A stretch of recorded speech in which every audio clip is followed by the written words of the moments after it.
Les textes liturgiques du dimanche 31 juillet 2022. Première lecture. Que reste-t-il à l'homme de toute sa peine? Qoëlette 1, 2, 21 à 23. Lecture du livre de Qoëlette. Vanité des vanités, disait Qoëlette. Vanité des vanités, tout est vanité. Un homme s'est donné de la peine, il est avisé, il s'y connaissait, il a réussi.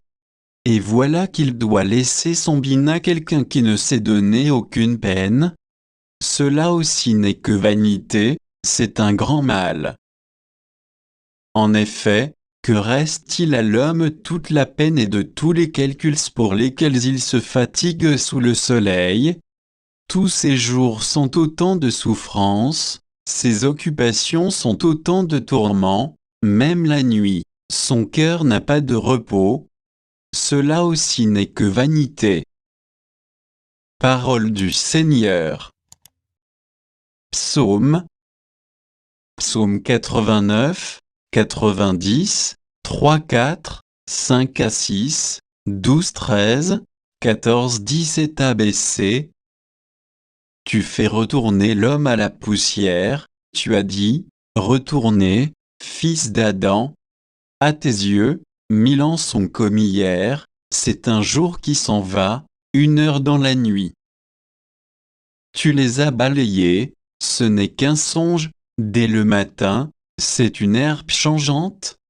Elle fleurit le matin, elle change, le soir, elle est fanée, desséchée. Apprends-nous la vraie mesure de nos jours, que nos cœurs pénètrent la sagesse. Reviens, Seigneur, pourquoi tarder? Ravise-toi par égard pour tes serviteurs. Rassasie-nous de ton amour au matin, que nous passions nos jours dans la joie et les chants.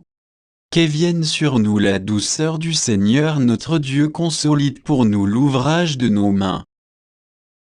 Deuxième lecture. Recherchez les réalités d'en haut, c'est là qu'est le Christ. Colossiens 3, 1, 5.9 au 11. Lecture de la lettre de saint Paul apôtre aux Colossiens. Frères, si donc vous êtes ressuscités avec le Christ, recherchez les réalités d'en haut, c'est là qu'est le Christ, assis à la droite de Dieu. Pensez aux réalités d'en haut, non à celles de la terre.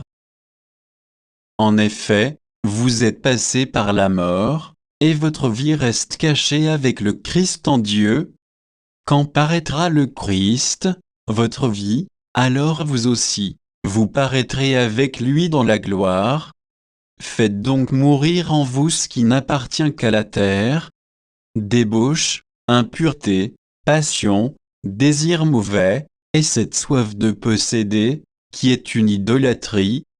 Plus de mensonges entre vous. Vous vous êtes débarrassés de l'homme ancien qui était en vous et de ses façons d'agir, et vous vous êtes revêtus de l'homme nouveau qui, pour se conformer à l'image de son Créateur, se renouvelle sans cesse en vue de la pleine connaissance. Ainsi, il n'y a plus le païen et le juif, le circoncis et l'incirconcis, il n'y a plus le barbare ou le primitif, l'esclave et l'homme libre, mais il y a le Christ, il est tout, et en tout. Parole du Seigneur. Évangile. Ce que tu auras accumulé, qu'il aura. Luc 12, 13 à 21. Évangile de Jésus-Christ selon saint Luc.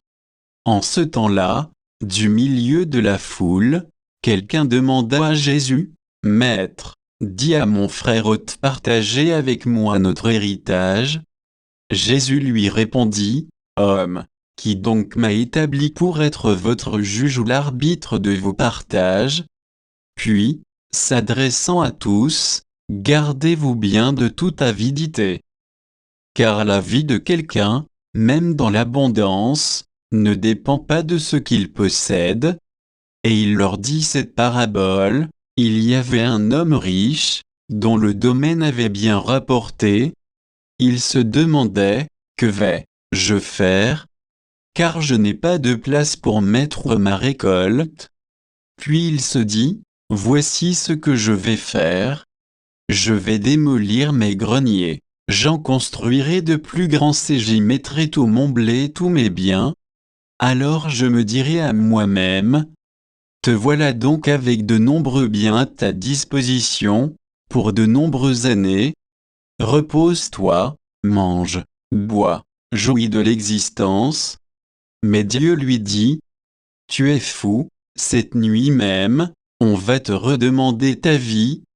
Et ce que tu auras accumulé, qui l'aura? Voilà ce qui arrive à celui qui amasse pour lui-même, au lieu d'être riche en vue de Dieu. Acclamons la parole de Dieu.